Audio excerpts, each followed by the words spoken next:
A mother sees a wild animal. She screams and she tears it apart with her bare hands. She is proud. Then she realizes the truth. It was her son, and the wildness wasn't in him, it was in her. This is the myth of Agave, the mother who killed her child in the name of a god. In Greek mythology, Dionysus was the god of wine, frenzy, and ecstatic ritual. His followers, the Maenads, would gather in wild, forested places. They danced, they drank, and they let go of all restraint. This wasn't just celebration, it was transformation, an escape from the rigid world of reason, duty, and order. But when order breaks, so does identity. Agave was a noble woman of Thebes. Her son, Pentheus, was the king, and he despised Dionysus, called him a fraud, and banned his cult. To punish this, Dionysus disguised himself and lured Pentheus to the woods, promising him a glimpse of the Maenads. But Pentheus didn't see a vision, he became it. The Maenads, including Agave, were deep in trance, believing they were hunting a beast sent by the gods. They saw a threat, a lion, a monster, and they ripped him to shreds. Agave led the attack, and she carried his head on a stick, laughing. She believed she was victorious. Only later, as the frenzy passed, did Agave see the truth.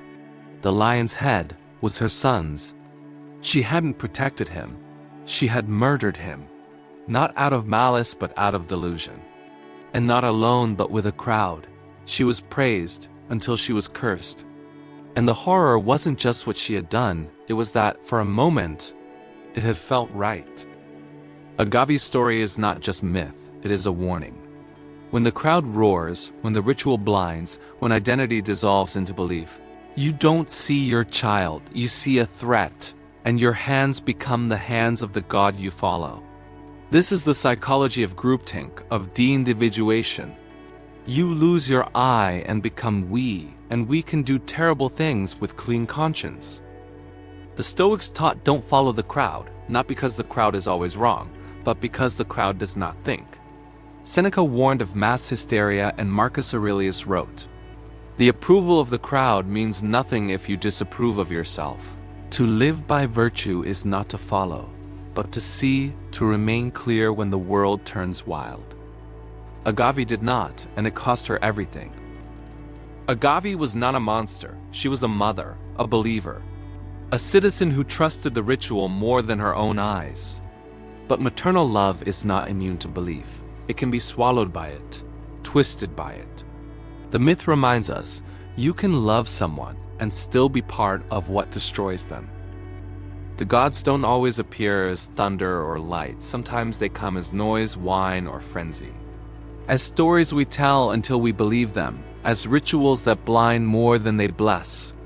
Agave was not evil, she was lost, and the cost of her awakening was her child's life.